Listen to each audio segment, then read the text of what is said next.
विजय तिलक।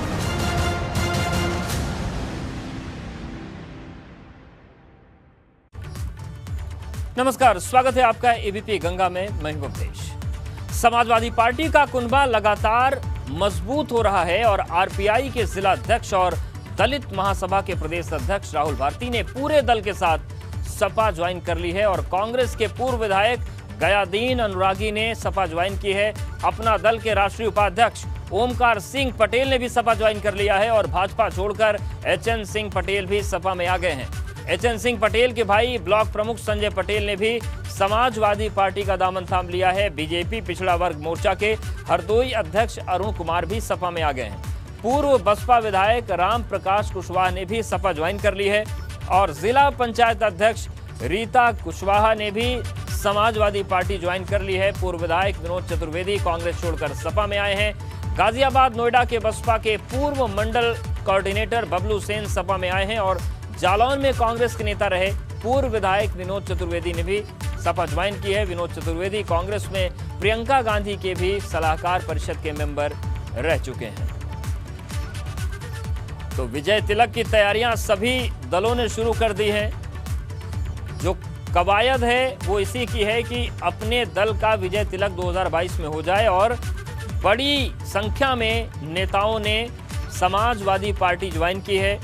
कौन कौन है वो हम आपको बता रहे हैं। गोंडवाना गणतंत्र पार्टी का सपा से गठबंधन हो गया है। दलित महासभा के प्रदेश अध्यक्ष राहुल भारती ने समाजवादी पार्टी ज्वाइन कर ली है।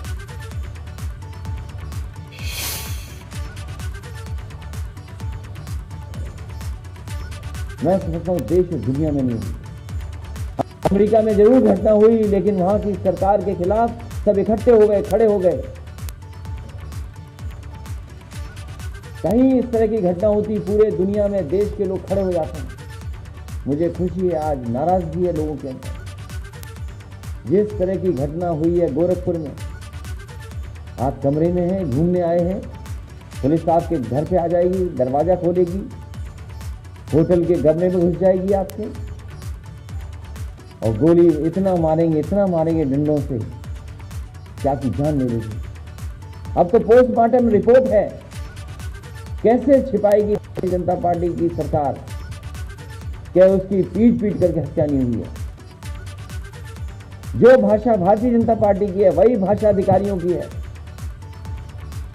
इतना झूठ अधिकारियों ने कभी नहीं बोला जितना भारतीय जनता पार्टी के दबाव में अधिकारी भी झूठ बोल रहे हैं। आज हर जाति बिरादरी के लोग आगे आकर के इस भारतीय जनता पार्टी को हटाना चाहते हैं, क्योंकि इन्होंने धोखे के अलावा कुछ नहीं दिया, झूठ के अलावा कुछ नहीं बोला। ये तमाम उद्घाटन, शिलान्यास, ये सब धोखा है। समाजवादी पार्टी ही भारतीय जनता पार्टी को हराने के लिए तैयार है। लखनऊ में भाजपा युवा मोर्चा की बड़ी बैठक जारी है। भाजपा अध्यक्ष तेजस्वी सूर्या ने उद्घाटन किया। 5 सत्र में चलने वाली कार्यसमिति की बैठक समापन समारोह में सीएम योगी युवा नेताओं को जीत का मंत्र देंगे। तो तस्वीर आपको दिखा रहे हैं। लखनऊ में भाजपा युवा मोर्चा की ये बैठक है, जिसका उद्घाटन भारतीय जनता युवा मोर्चा के अध्यक्ष तेजस्वी सूर्या ने किया और 5 सत्र में चलने वाली एक कार्यसमिति की बैठक है। समापन समारोह में सीएम योगी युवा नेताओं को जीत का मंत्र देंगे। उम्र 31 वर्ष है, सांसद है और बीजेपी के युवा मोर्चा के राष्ट्रीय अध्यक्ष है तेजस्वी सूर्या लखनऊ पहुंचे हैं, क्योंकि प्रदेश कार्य समिति की युवा मोर्चा की बैठक थी और नारा दिया है कि 350 सीटें युवा इस बार बीजेपी को जिताएंगे। हो पाएगा ऐसा? बिल्कुल हो पाएगा। उत्तर प्रदेश के युवा ने तय किए हैं कि हम इस बार योगी जी के सरकार को दूसरी बार पूर्ण बहुमत सरकार 350 मेजॉरिटी के साथ हम चुनाव में जीतेंगे and this will be a reality very soon. युवाओं का साथ लेंगे, युवाओं को टिकट भी देंगे ज़्यादा। उत्तर प्रदेश में 403 विधानसभा सीटें। ये देश में एकमात्र ऐसी पार्टी है जो युवाओं को एनकरेज कर रहे हैं राजनीति में। मैं एक उदाहरण, मेरी जैसे बहुत सारे युवा सांसद पार्लियामेंट में हैं। योगी जी और मोदी जी के जो विज़न है, वो विज़न में युवाओं का बहुत अहम भूमिका है।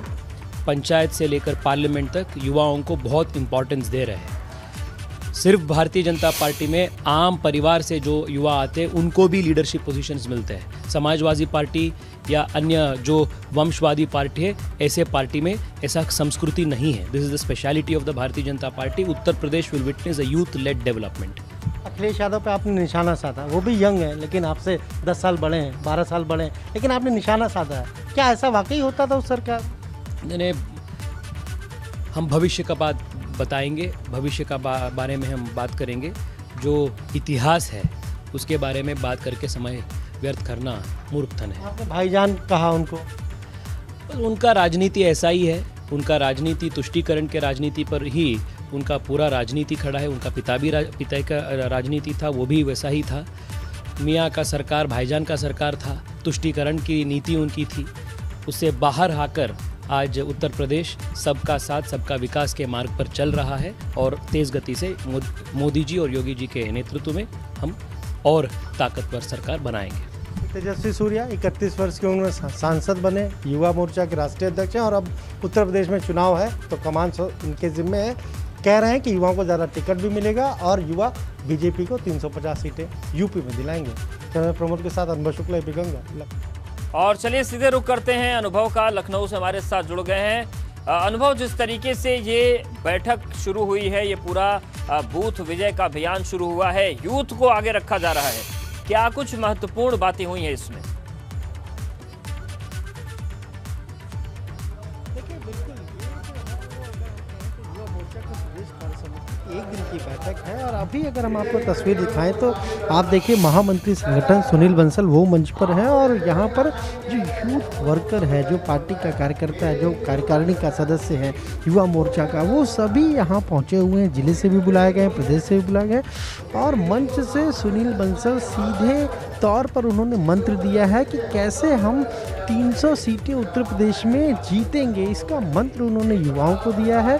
कुछ नए उन्होंने टास्क दिए हैं युवा मोर्चा को। साफ तौर पर कहा है कि हमें यूथ कॉन्क्लेव करना है आने वाले दिनों में। इसके अलावा हमें पूरे 1918 मंडल जो है वहाँ पर युवा सम्मेलन करने हैं और युवाओं के साथ संवाद का कार्यक्रम करना है।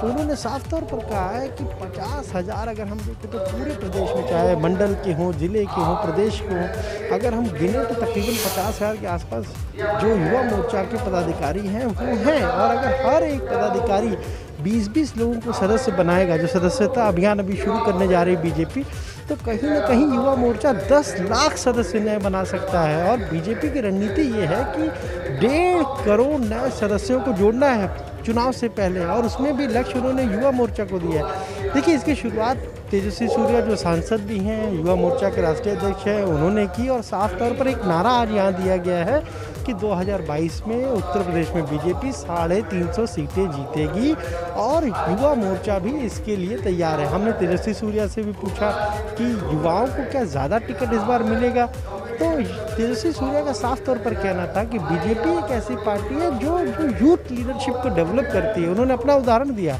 कहा कि 31 साल की उम्र है मेरी, मैं सांसद हूँ, अध्यक्ष हूँ। तो आप इसी से अंदाज़ा लगाइए किस तरीके से बीजेपी युवाओं को आगे बढ़ा रही है। यही बात अभी सुनील बंसल भी मंच से कह रहे हैं। उन्होंने कुछ उदाहरण दिए हैं कि कैसे बीजेपी लगातार यूथ ओरिएंटेड पार्टी बन रही है, यानी युवाओं को आगे ले जा रही है। आप कहीं पर भी देखिए तो युवा ही पार्टी को आगे ले जाने का काम कर रहे हैं और साफ तौर पर कुछ टास्क उन्होंने दिए हैं, कुछ ऐसी बातें मंच से कही हैं, कुछ जिसको हम कहें कि एक मंत्र दिया है कि कैसे बीजेपी उत्तर प्रदेश में 300 से ज़्यादा सीटें जीतेगी। एक पूरा खाका तैयार है। साफ तौर पर वो कह रहे हैं कि अगर हमारे अभी 2.5 करोड़ सदस्य हैं, हमने 1.5 करोड़ अगर प्राथमिक सदस्य और बना लिए तो हमें कहीं और जाने की ज़रूरत नहीं है। पूरे देश में उत्तर प्रदेश एक ऐसा स्टेट हो जाएगा जहाँ पर बीजेपी को उसके प्राथमिक सदस्य केवल अपने वोट देकर ही जिता देंगे, कहीं और जाने की फिर ज़रूरत नहीं पड़ेगी। और इसके लिए उन्होंने कहा है कि युवा मोर्चा की भूमिका बहुत महत्वपूर्ण है। साथ ही साथ जो प्रोफेशनल्स हैं, चाहे वो MBA किया हुआ, बिल्कुल, मतलब प्लानिंग पूरी क्लियर है और ये MBBS मान सकते हैं कि मंत्र ये है कि नए सदस्य बना लें और केवल सदस्य ही वोट कर दें तो बहुत आराम से जीता जा सकता है। बहुत शुक्रिया आपका, नजरें बनाए रखिएगा, फिर से आपके पास आएंगे अपडेट्स के लिए। बीजेपी के प्रदेश उपाध्यक्ष और युवा मोर्चा के प्रदेश प्रभारी पंकज सिंह का साफ तौर पर कहना है कि 2022 के विधानसभा चुनाव में युवाओं की भूमिका काफी महत्वपूर्ण होगी। बीजेपी यूथ के सहारे प्रदेश में बूथ जीतेगी। प्रदेश कार्य समिति में शामिल होने पहुंचे पंकज सिंह से बात की हमारे सहयोगी अनुभव ने। 2022 के विधानसभा चुनाव के लिए बीजेपी यूथ पर खासा फोकस कर रही है और आज युवा मोर्चा की प्रदेश कार्य समिति की बैठक लखनऊ में हो रही है। विधायक, पार्टी के प्रदेश उपाध्यक्ष और युवा मोर्चा के प्रदेश प्रभारी पंकज सिंह भी पहुंचे हैं। पंकज जी, युवाओं के भरोसे 2022 का रण जीता जाएगा। 100%। पहले भी कोई भी आंदोलन रहा हो, कोई भी चुनाव रहा हो, कोई भी प्रदर्शन रहा हो, नौजवानों की भूमिका हमेशा से ही अहम रही। जब विपक्ष में हम थे तब भी नौजवानों ने, युवा मोर्चा के कार्यकर्ताओं ने बड़ी भूमिका निभाई थी और आज एक बार फिर से जब चुनाव के दरवाजे पर हम लोग एकदम खड़े हैं तो मैं जानता हूं कि एक बार फिर से इस चुनाव में भी युवाओं की महत्वपूर्ण भूमिका होगी और नौजवानों ने ही जो स्वतः 350 पार का जो नारा दिया है उसको भी हासिल करने के लिए अपना जी जान लगा देंगे। यूथ के सहारे बूथ जीतने की रणनीति है बीजेपी। हमेशा से ही बूथ को यूथ के सहारे ही हम लोगों ने जीता है। उसमें नौजवानों का जोश और बड़ों का होश, ये दोनों के संगम के साथ ही पार्टी आगे चलती है और यही कारण है कि आज कुछ वर्षों के अंदर भारतीय जनता पार्टी आज ऊंचाइयों पर है। आज विश्व कार्यकर्ताओं की संख्या के दृष्टि से विश्व की सबसे बड़ी पार्टी के रूप में हम स्थापित हैं। आप खुद यूथ हैं, तमाम सारे लीडर्स, यूथ लीडर्स आ रहे हैं। अखिलेश यादव लगातार निशाना साध रहे हैं। कानपुर की घटना को लेकर वो लगातार सरकार पे सवाल खड़े कर रहे हैं।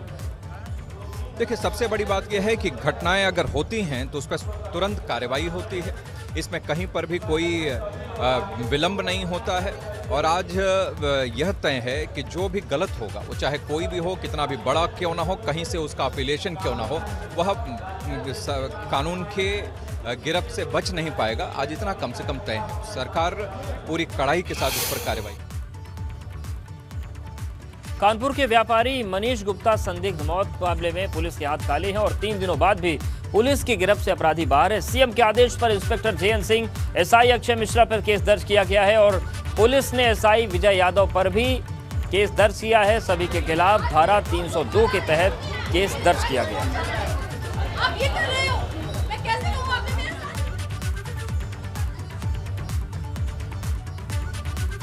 मनीष गुप्ता मौत मामले में अफसरों के खिलाफ केस दर्ज हो गया है। राष्ट्रीय मानवाधिकार आयोग ने मुकदमा दर्ज किया है। डीएम, एसएसपी और रामगढ़ ताल थाना पुलिस के खिलाफ मुकदमा हुआ है। रामपुर के आरटीआई एक्टिविस्ट के प्रार्थना पत्र पर यह केस दर्ज किए गए हैं।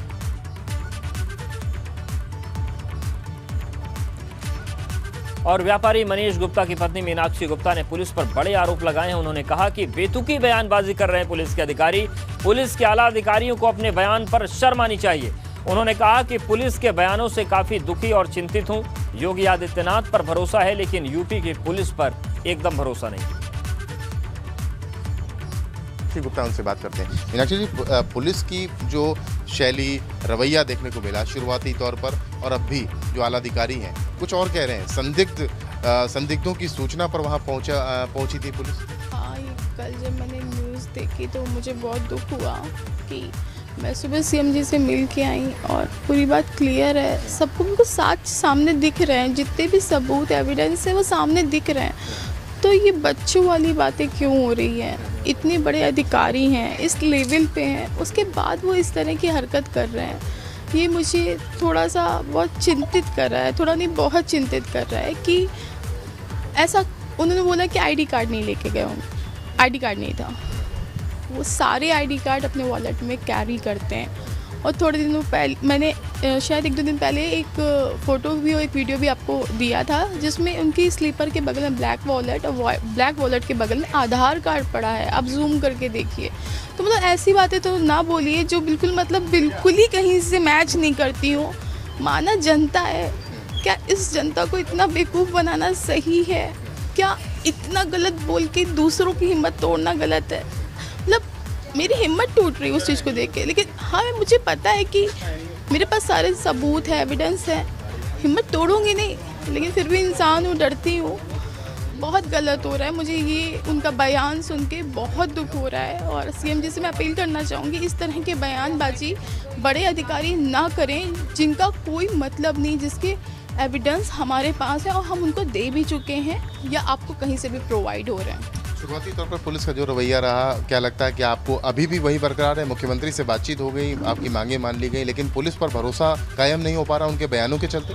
जी हाँ, बिल्कुल पुलिस के ऊपर भरोसा नहीं हो पा रहा है, क्योंकि वो जिस तरह के बयान आ रहे हैं वो मुझे संतुष्ट बिल्कुल नहीं कर रहे हैं। मैं उनसे बिल्कुल सेटिस्फाइड हो ही नहीं पा रही हूँ भी तो कैसे बताइए। इस तरह के बयान दे रहे हैं कि मनीष भाग रहे थे।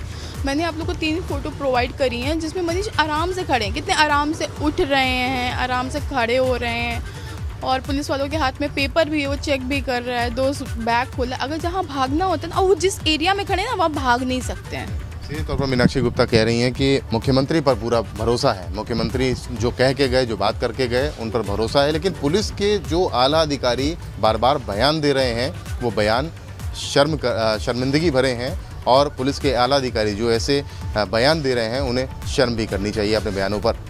कानपुर से कैमरामैन पंकज निगम के साथ रतीश त्रिवेदी, एबीपी गंगा। और कानपुर में मनीष गुप्ता संदिग्ध मौत मामले पर अखिलेश यादव ने ट्वीट करके निशाना साधा है। अखिलेश यादव ने लिखा कि मनीष गुप्ता हत्याकांड में पुलिस वालों की गिरफ्तारी न होना यह दर्शाता है कि वो फरार नहीं हुए हैं, उन्हें फरार कराया गया है। दरअसल कोई आरोपियों को नहीं बल्कि खुद को बचा रहा है, क्योंकि इसके तार वसूली तंत्र से जुड़े होने की पूरी आशंका है। जीरो टॉलरेंस भी भाजपाई जुमला है, तो तीखा हमला किया अखिलेश यादव ने।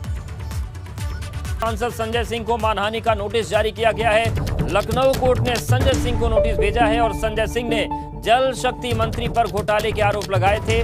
जल जीवन मिशन में घोटाले के आरोप लगाए थे। जल शक्ति मंत्री महेंद्र सिंह पर घोटाले के आरोप लगे थे, जिसके बाद अब संजय सिंह को मानहानि का नोटिस भेजा गया है।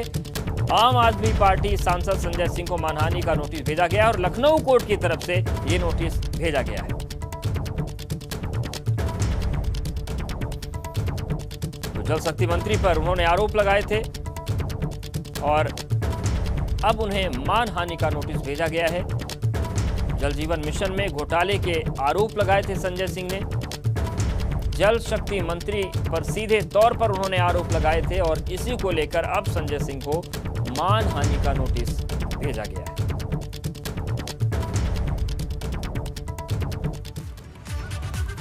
अखाड़ा परिषद के दिवंगत अध्यक्ष महंत नरेंद्र गिरी के संदिग्ध मौत से जुड़ी एबीपी गंगा की एक और खबर सच साबित हुई। एबीपी गंगा के हाथ अब महंत नरेंद्र गिरी के शोटसी और बलबीर गिरी के पट्टाभिषेक के लिए होने वाले समारोह का वो कार्ड हाथ लगा है, जिसे देश भर में चुनिंदा मेहमानों को भेजा जाना है। इस बारे में हमारे संवाददाता मोहम्मद मोइन की रिपोर्ट। अखाड़ा परिषद के दिवंगत अध्यक्ष महंत नरेंद्र गिरी का शोटसी संस्कार 5 अक्टूबर को प्रयागराज के बाघंबरी मठ में होगा। इस शोटसी संस्कार में देश भर से तमाम संत महात्माओं के साथ ही राजनेताओं और ब्यूरोक्रेट्स को भी बुलाया जाएगा। इसके लिए 10,000 से ज्यादा कार्ड छापे गए हैं और आपको बता दें कि शोटसी संस्कार के दिन ही जो महंत नरेंद्र गिरी के उत्तराधिकारी हैं बलबीर गिरी, उनका पट्टाभिषेक होगा, उनकी चादर पोशी की रस्म होगी। कार्ड छप करके आ गए हैं, आज से उनका बांटना शुरू कर दिया जाएगा और एबीपी गंगा के पास ये कार्ड एक्सक्लूसिव तौर पर मौजूद है, जिसे हम आपको दिखाना चाहेंगे। ये वो कार्ड है जो महंत नरेंद्र गिरी की शोटसी के लिए छपवाया गया है। देखिए इसमें साफ तौर पर लिखा हुआ है कि 5 अक्टूबर 2021 11 बजे दिन कार्यक्रम स्थल मठ बाघंबरी गद्दी। और ये कार्ड जो छपवाया गया है महंत रविंद्रपुरी, निरंजनी अखाड़े के सचिव, दूसरे सचिव राम रतन गिरी और साथ ही साथ महंत ओंकार गिरी का नाम इसमें दिया है। इसके साथ साथ अगर हम कार्ड के कंटेंट की बात करें तो जो पहला पैरा है उसमें दिया गया है कि महंत नरेंद्र गिरी का देहावसान कैलाशवास जो है वो 20 सितंबर सोमवार के दिन हुआ था। और दूसरे पैरा में ये लिखा हुआ है कि इनका शोटसी भंडारा एवं महानताई की चादर विधि इनके परम शिष्य दिगंबर बलबीर गिरी जी द्वारा श्री पंचायती अखाड़ा श्री निरंजनी की परंपरा अनुसार परम पूज्य आचार्य महामंडलेश्वर श्री श्री 1008 स्वामी कैलाशानंद गिरी जी महाराज की अध्यक्षता में महंताई एवं चादर विधि का संपन्न होगा। और जो कार्यक्रम का डिटेल्स दिए हुआ उसमें साफ तौर पर लिखा हुआ है कि सुबह 11 बजे यानी 5 अक्टूबर को सुबह 11 बजे श्रद्धांजलि सभा होगी। इसके बाद दोपहर 12 बजे महंताई की चादर विधि होगी। तकरीबन 1 से 1.5 घंटे तक ये कार्यक्रम चलेगा और उसके बाद दोपहर 1 बजे से इसी बाघंबरी मठ में भंडारा होगा। और आपको दिखा दें कि ये जो देखिए ये जो जगह है यहाँ पर शोटसी के भंडारे के लिए, इसके साथ साथ बलबीर गिरी की चादर पोशी के लिए जो आयोजन है, वो जो तैयारियां हैं वो तैयारियां शुरू हो गई हैं। कार्ड छप करके आ गए हैं और आज से इस कार्ड का वितरण भी शुरू कर दिया गया है। कार्ड जो है वो प्रधानमंत्री, राष्ट्रपति, गृह मंत्री से लेकर के उत्तर प्रदेश के मुख्यमंत्री योगी आदित्यनाथ, उप मुख्यमंत्री केशव प्रसाद मौर्य समेत जो देश भर के संत महात्मा हैं उनको दिया जाएगा। मुख्यमंत्री योगी आदित्यनाथ समेत तमाम राजनेता भी इस शोडशी और चादरपोशी की रस्म में शामिल हो सकते हैं। 5 अक्टूबर को महंत नरेंद्र गिरी की शोडशी होगी और उसी दिन बलबीर गिरी का पट्टाभिषेक होगा। बलबीर गिरी औपचारिक तौर पर इस बाघंबरी मठ की कमान उसी दिन संभाल लेंगे। कैमरामैन रोहित श्रीवास्तव के साथ मोहम्मद मोइन, एबीपी गंगा, प्रयागराज।